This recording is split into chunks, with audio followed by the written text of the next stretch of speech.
Three of my favourite words are doubt, wonder, and touch. This was painted by the British graffiti artist Banksy on Waterloo Bridge in London in 2002. And it has, as you can see, an important additional message. 3 years ago, Victor sent me a copy of Rebecca Solnit's book, Orwell's Roses. And in it, I discovered that she had written an entire section of 5 chapters exploring the history and implications of this brilliant political slogan, Bread and Roses. She was inspired to write the book when she discovered that George Orwell had not only written the bleakest and most powerful portrayals of the totalitarian regimes of the 20th century, but had also planted rose bushes, costing him 6pence each from Woolworths. Reading the book, I discovered that the Bread and Roses slogan emerged as a political slogan in the United States in around 1910 and had been used by women mainly, campaigning for votes for women, but also for workers' rights. And on the 4th of September 1911, the New York daily magazine, The Evening World, explained the use of this slogan in the growing campaign for votes for women. Her vote will go toward helping forward the time when life's bread, which is home, shelter, and security, and the roses of life, music, education, nature, and books, shall be the heritage of every child that is born in the country in the government of which she has a voice. A wonderful dream that is still far from being realized over 100 years later. So tragically, the slogan remains as relevant as ever. Back in 1911, the 28-year-old American poet James Oppenheim was inspired to turn the slogan into a poem, which was first published in the American magazine in December 1911. It has since become a well-known protest song, which ends with these lines. Small art and love and beauty, their drudging spirits knew. Yes, it is bread we fight for, but we fight for roses too.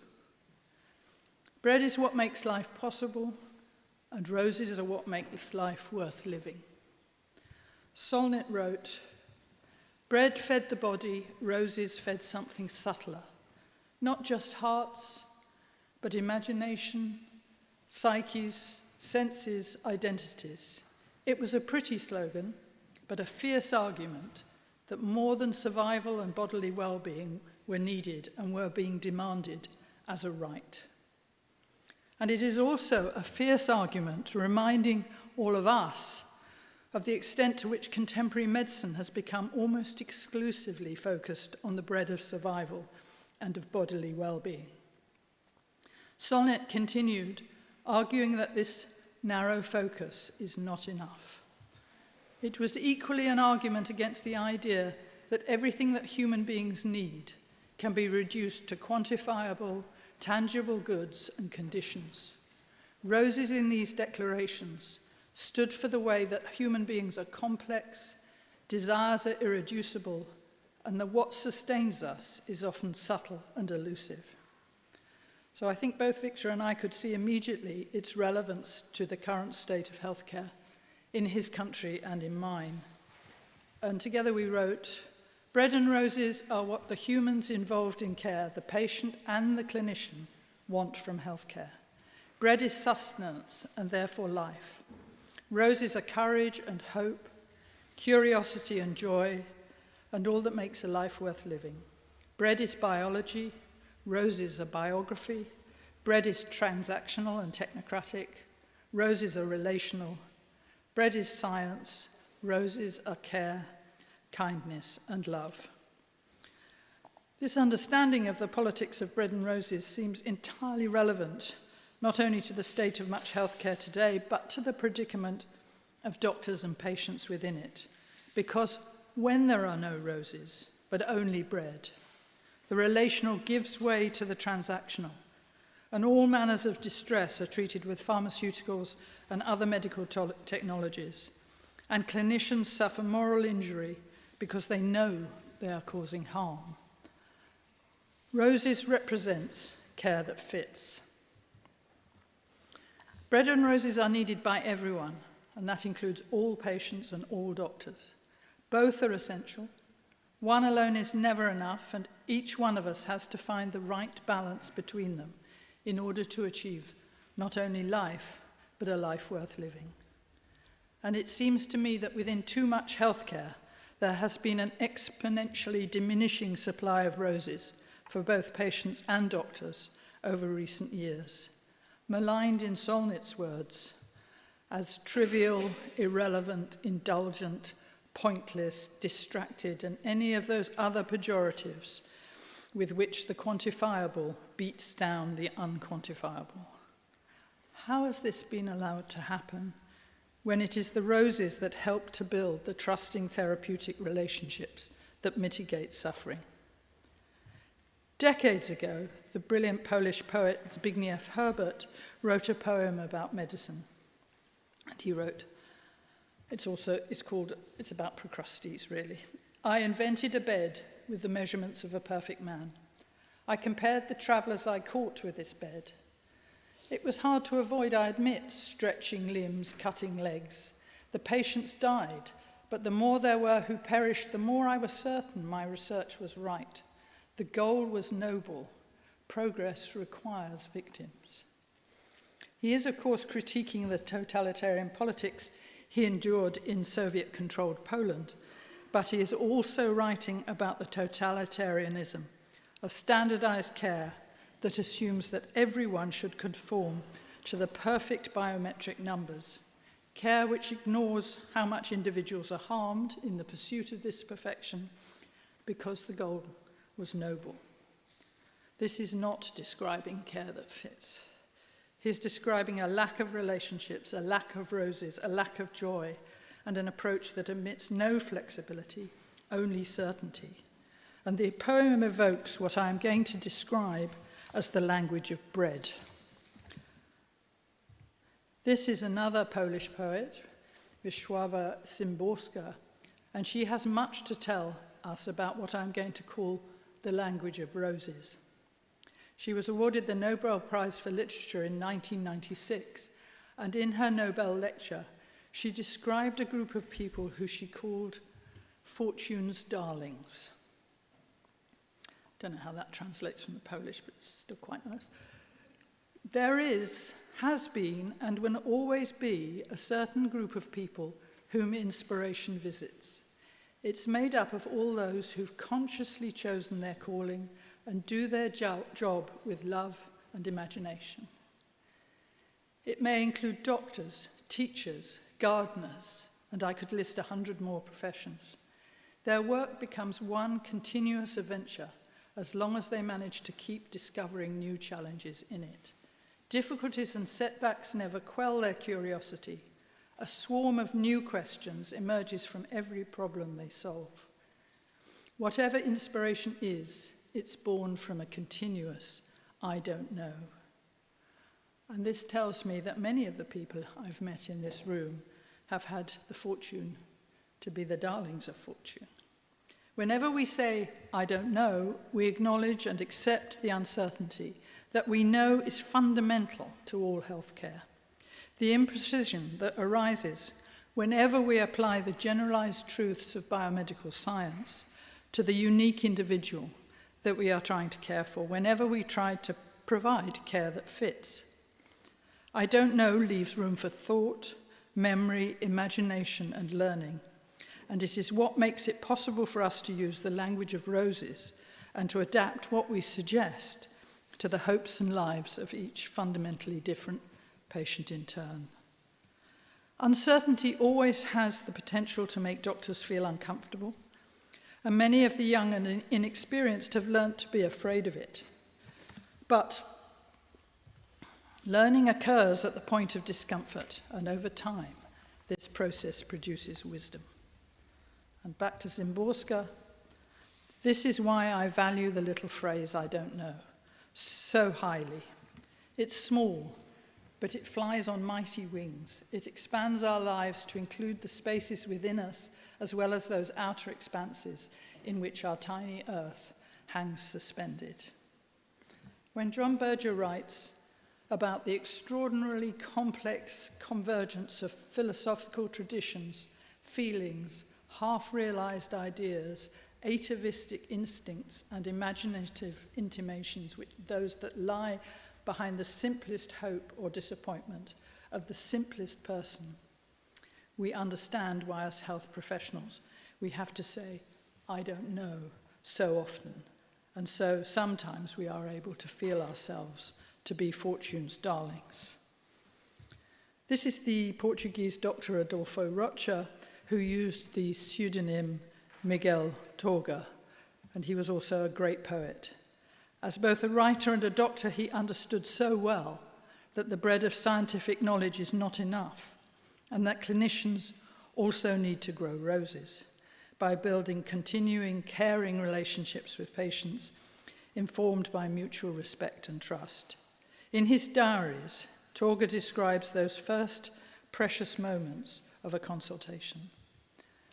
The one moment in the exercise of my profession that has always fascinated me is the history, the recitation of his woes that the patient makes in response to the doctor's inquisitive cordiality. That is the great human moment of the medical transaction. The moment when abysses open or fail to, when truth comes to the surface or fails to, when distress and pity encounter each other or fail to, when care fits or doesn't, and when roses flourish or fail to. We all know that moment of flourishing, that breakthrough moment of shared understanding, which can bring an unforgettable joy into some of the most difficult consultations. Yet the waiting towards bread is obvious throughout the medical industrial complex because, to put it at its crudest, bread makes a lot of money and roses don't. There are multiple examples that I could choose from, but here is just one from an editorial in JAMA Internal Medicine in 2022. Although statins lower LDL cholesterol in individuals, investments at the community level could construct a more salubrious environment that enables healthy eating, promotes physical activity. They are likely to have more widespread multiplicative and pleiotropic effects on the biological and psychosocial risks of cardiovascular disease, as well as on improving the quality of life. And yet this doesn't happen, because the bread numbers are easy to measure and roses are not, and because the sales of statins have made massive amounts of money for pharma companies, and investing at the community level is complex, and however great the benefit, it takes time not only to achieve, but also to see and measure those benefits. Rebecca Solnit again. Bread can be managed by authoritarian regimes. It's good for America in the current climate. But roses are something individuals must be free to find for themselves, discovered and cultivated, rather than prescribed. And again, this applies to both patients and doctors. Post-pandemic general practice in my country, under an undemocratic, incompetent, ignorant, self-interested and hostile government, that was the one before, and I'm not sure this one's much better. Speaking for my own country, but perhaps several others, that spring to mind, it has mostly been a hard slog driven by an externally imposed obsession with numbers, which is causing widespread moral injury, by coercing GPs to prioritize ever more interventions that they know to be futile, while banishing any trace of a rose for both patients and professionals. Yet Orwell himself holds the clue. The discovery that Orwell had planted those roses led Solnit to reassess his novel 1984, and I'm ashamed to say that I had never read it before reading Solnit's book. And within all the greyness and the cruelty and the oppression, I found this great truth. What mattered were individual relationships, and a completely helpless gesture, an embrace, a tear, a word spoken to a dying man, could have value in itself. All the joy, all the roses of clinical practice, even in these dire times, exist within these individual relationships with our patients and also, most importantly, with each other, and in the sure knowledge that all these helpless gestures of ours have value in themselves. It turns out that the subversive, almost the revolutionary thing to do within contemporary health care in general, and general practice in particular, is quietly and unobtrusively to build these crucial relationships. We know that continuity of care within a unique dyad of patient and doctor delays disease and prolongs life, and therefore thereby supplies bread, but it does so by simultaneously giving us all the roses of joy, trust, curiosity, care, kindness, and solidarity. A life worth living tends to last longer and needs much less medical technology and hopefully much less AI. Everyone needs both bread and roses, and I've tried to suggest that they speak in different languages. In healthcare today, the language of bread is the language of biomedical science, whereas the language of roses can be described as poetic because it is subtle and sensitive and uses words to lessen fear, to offer solidarity, and to invoke trust. Within the consulting room with real patients, there is a gap between scientific knowledge and poetic knowledge, and I want to argue that the importance of poetic knowledge has been consistently underestimated.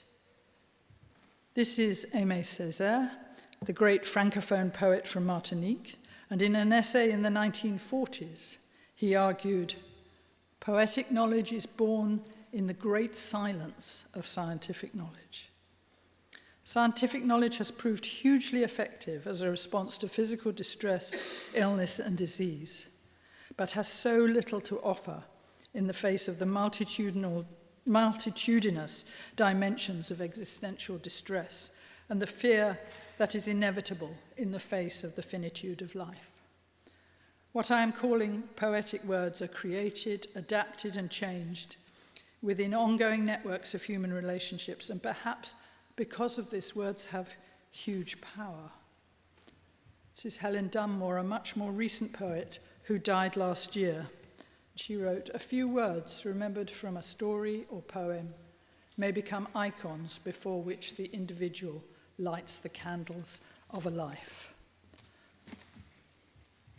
Now, those of you who know me know that I can read almost anything and find it relevant to the work I did in general practice. And today I am intrigued by the potential of the literature of decolonization. I'm finding it's helpful to see our present predicament as being, at least in part, the result of the colonization of healthcare and medical practice by the medical industrial complex, alongside the magical thinking of neoliberal economics that serves to make it ever more powerful. Now, one of the weapons of colonization since the English settlement of Ireland and the 1366 Statute of Kilkenny has been the suppression and distortion of indigenous language in order to reinforce unequal power relationships and further subjugate the colonized people. So for the purposes of discussion, I am aligning what I have called the scientific language of bread with the colonizers, because they have clearly exploited this language in their own interest, and the poetic language of roses with the natural indigenous language of the conquered and colonized. This is Edmund Spenser, the author of the epic poem The Fairy Queen, which I've never read and probably will never read. It's extremely long. It was published in 1590 and written at least in part as a tribute to Queen Elizabeth I. Spenser is recognized as a great poet, but he was also a colonizer. And he knew the power of words. He was a settler he took land in Ireland. In 1596, he wrote, "It hath ever been the use of the conqueror to despise the language of the conquered, and to force him by all means to learn his." And from a distance of more than 4 centuries, this resonates with my experience over the course of my career. The indigenous poetic language of healthcare used to be rooted in the iterative pragmatism of clinical practice, with its emphasis on what the British philosopher Stephen Toulmin described as 4 different kinds of practical knowledge: the oral, the particular, the local, and the timely. And all those 4 have been increasingly pushed aside and despised. Theory has been allowed to dominate practice, rather than practice inform theory. In 21st century medicine, the language of conquest and colonization has systematically proclaimed the preeminence of the universal, the timeless, the abstract, and the general, all preferably expressed with the seductive certainty of number. Number has become more important than words, so that biometrical testing with entirely arbitrary concepts of normal and abnormal has displaced listening and description and the ambiguity of words. We seem to have forgotten that we need to balance the hope for certainty and clarity in theory with the impossibility of avoiding uncertainty and ambiguity in practice. The conquering language neglects those vital aspects of care that extend beyond metrics and ignores Aristotle's warnings about the need to match our expectations to the nature of the case and to avoid demanding irrelevant kinds of certainty and irrelevant kinds of necessity. It is the colonizing language that we experience oozes both certainty and necessity. Our patients have been redefined as units of healthcare need, characterized by those aberrant numbers, the correction of which is so easily monetized for the purpose of extracting and maximizing profits.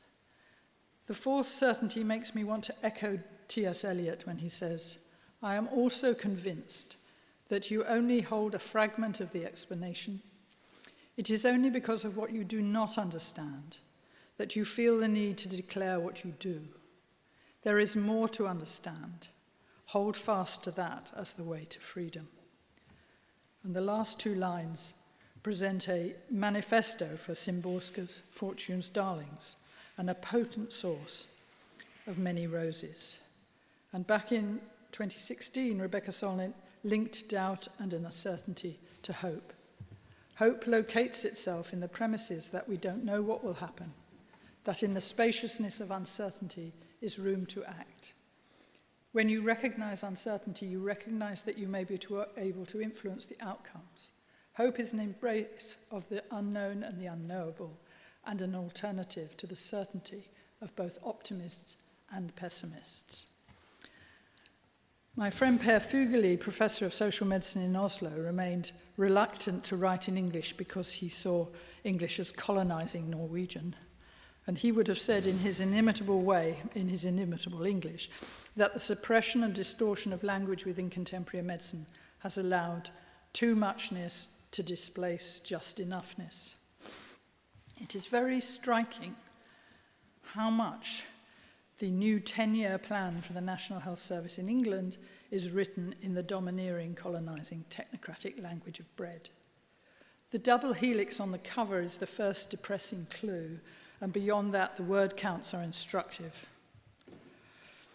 The language of roses in white being overwhelmed by the conquering language of bread in yellow. Let me be clear, both languages are essential, but the overweening language of bread is leaving very little room for roses, not only for patients, but also for professionals. Despite the power of the evidence that supports Vincent Folletti's adverse child experience pyramid, the word counts for poverty and violence are minimal. And the conquering rhetoric of risk and prevention far outweighs any exploration of the indigenous language of illness and disease and reaches what seems to me to be totally absurd heights with the proposal to subject all newborns in England to genetic sequencing. What are they thinking of? In an essay published in the BMJ in June, Trevor Sheldon and John Wright responded, "Population genetic screening with its inherent false positives, false negatives and unpredictable clinical consequences of mutations has the potential to generate a lifetime of anxiety for parents and their children. We run the risk of turning future generations into patients from the moment they are born with overdiagnosis and overtreatment. While politicians cannot alter our genetic code, they can tackle systemic societal inequalities, even though they obviously make a different choice of what to do with their money. Then this is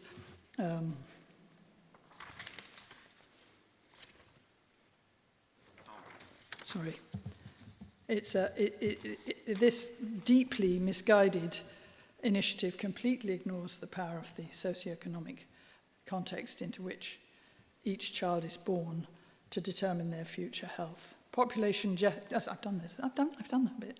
Like all interventions driven solely by theory, technical innovation, and political aspiration, this relies on decontextualization and ignores completely the oral, the particular, the local, and the timely. It is destined to be part of the problem, not part of the solution.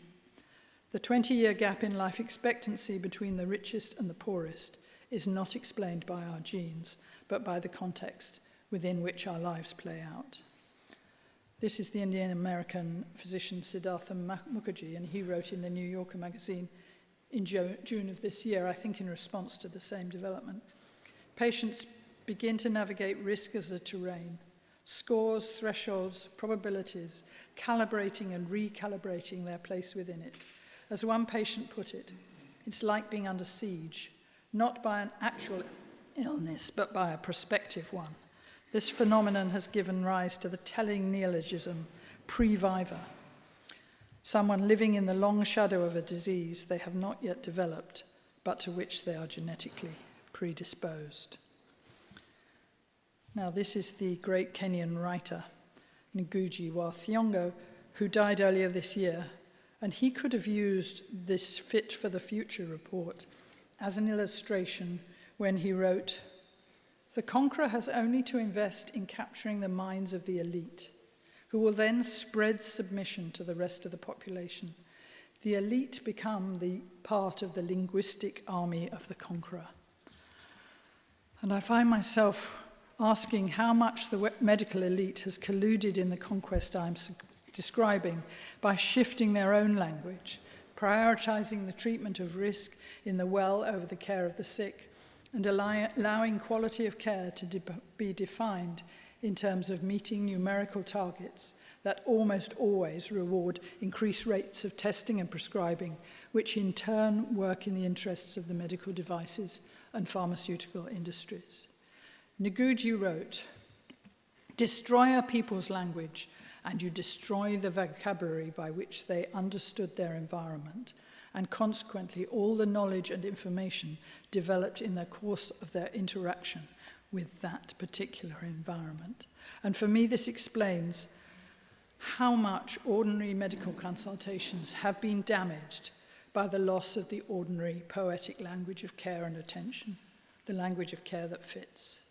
It seems to me to describe what happens when a consultation goes wrong, leaving the patient feeling unheard and the doctor frustrated, because we are losing the language of roses that revolves around the oral, the particular, the local, and the timely, and which sustains and builds relationships, and so supports and enables the language of bread to do its work.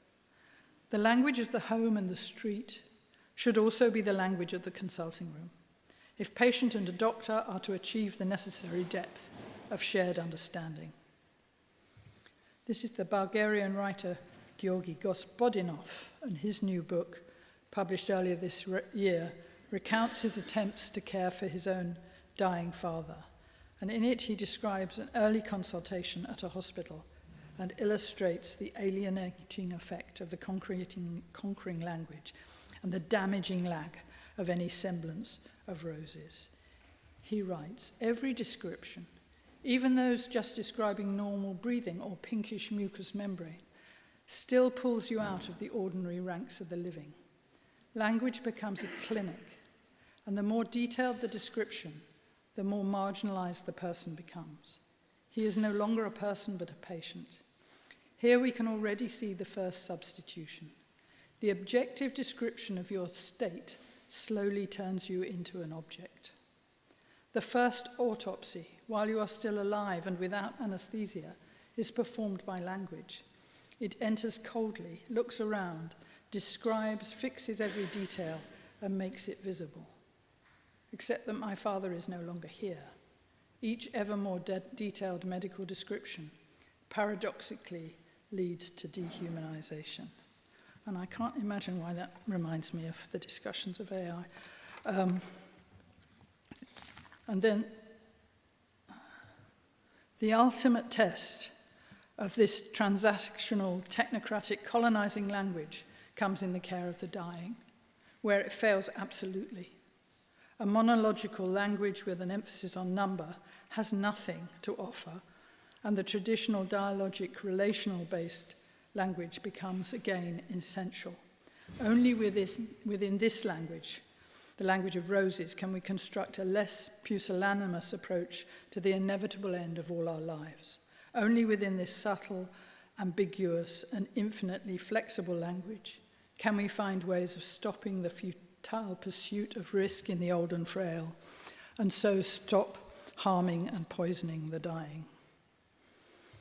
This is the 17th century physician, Sir Thomas Browne, who back in 1643, I think it is, 1643, wrote, "I that have examined the parts of man and know upon what tender filaments that fabric hangs, do wonder that we are not always sick, and considering the 1,000 doors that lead to death, do thank my God that we can die but once." And it seems that the more preventive healthcare teaches people about the 1,000 doors, the more fearful we become, and the more absurd seems the aspiration to prevent all the risks of all the possible means of death. Thankfully, each of us can only die but once. I'm persuaded that the problems of language need to be resolved through language, and so I propose that we should all deliberately revive the indigenous language of healthcare and roses, and at every policy level seek to explore and explain the oral, the particular, the local, and the timely. We need to explicitly value and build continuing relationships at every level of healthcare, not only professional-patient, but also between different professionals. And we need to insist that clinical medical leaders use and advocate for the indigenous poetic language of care and use it actively to push back against the conquering language of the medical industrial complex with its damaging insistence on the universal, the abstract, and the general. We will all be judged by our words. And beyond all this, we need to identify, record, and research, and teach all those elements of practice that bring roses and joy into the consultation. Perhaps those moments when curiosity leads to an almost blinding flash of insight into the patient's predicament, but also those spent listening to stories of infinite and fascinating variety, which enables us to see the other in a completely different light, discovering the young person still lurking within the old and frail survivor in front of us, rediscovering the fascination and privilege of home visits, finding the courage to prevent harm by resisting the seductions of over-testing, over-diagnosis, and over-treatment, feeling the satisfaction of knowing that a procedure was undertaken skillfully, or that a correct diagnosis was made, the rare but simple sensation of a job well done, and much, much more. And in all these ways, yes, it is bread we fight for, but we fight for roses too. There is always uncertainty, so there is always hope. Thank you.